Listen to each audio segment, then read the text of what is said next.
How are you, Mr. I'm Spielberg? really good. First, Thank you.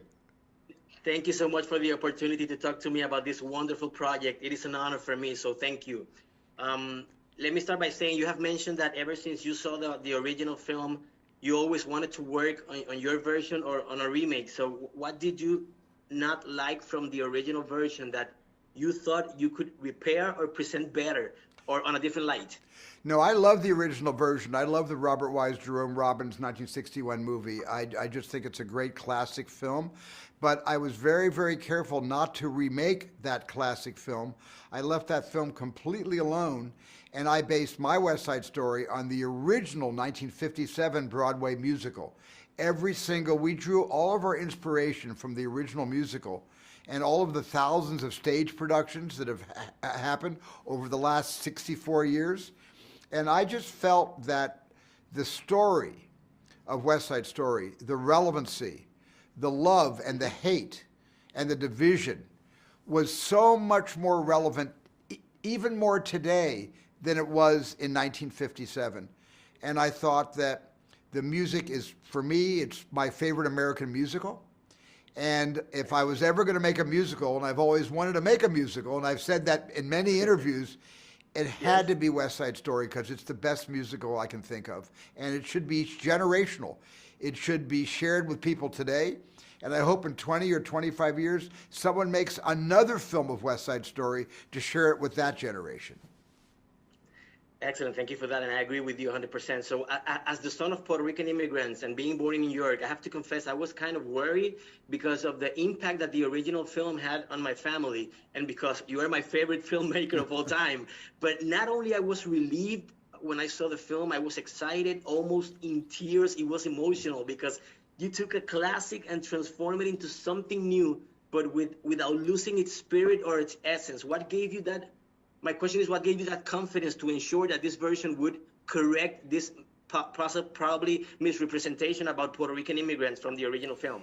Tony Kushner, who wrote the screenplay to our West Side Story, and myself, we did research. We spent a lot of time at the the Puerto Rican Museum here in New York. We spent a lot of time. We went to Puerto Rico. We met people there. We had a very frank and almost contentious conversation at the University of Puerto Rico with people that were worried about us, worried we weren't going to get it right, worried we were going to fall back into those old tropes, those old mistakes that were made through many, many hundreds of productions of the stage play. We needed to get it right, and the first way we started getting it right was to honor the Spanish language and not subtitle it, to let them speak both Spanish and English and not subtitle the Spanish, to give honor to the language.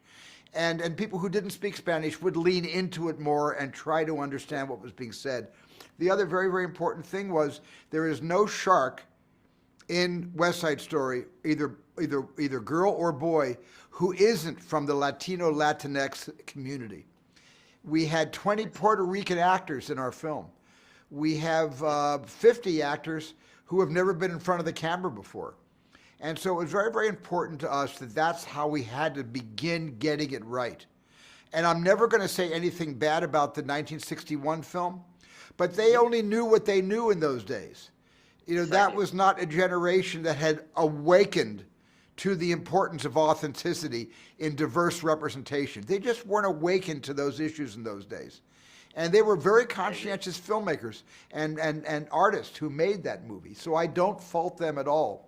But we have a responsibility in this era of people being more woke than ever before to honor that community and get it right this time.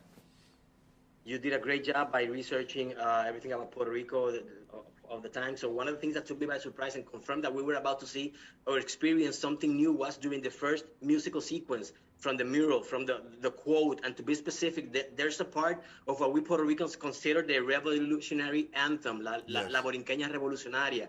How do you get to this song, and why did you decide to integrate it? Because this is a major change. It was very, very important that the Puerto Ricans stand up for themselves against the Jets and against the bias of the white lieutenant, Schrank, who is clearly opposed to the Puerto Rican community and on the side of the Jets. at least when the Puerto Ricans were not around, because then he dumps on the Jets as well. But it was very, very important that there was an anthem sung, that the Puerto Rican community is able to express their anger and their declaration of a revolution against the Jets to the faces of authority and to the faces of the Jets. And so Bernardo starts the La Boricano, and the rest of the Sharks join him. And it really is an anthem.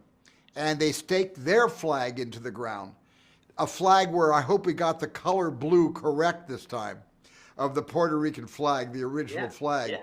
And that's when they stake their claim to say, we need to be respected for who we are, for where we come from, for what we represent. And that was very important for Tony Kushner and myself to stake that claim through the Boricano being sung at full volume.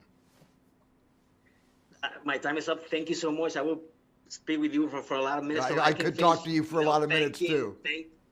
Thanking you, because your work has had a significant impact throughout my life. I remember crying when E.T. lost to the Oscar to Gandhi. From that moment, the night of the Oscar is a ritual in my house. So thanks for that and for all the memories. Okay, so looking forward to see what's new in your career. And thank you very much, and stay safe.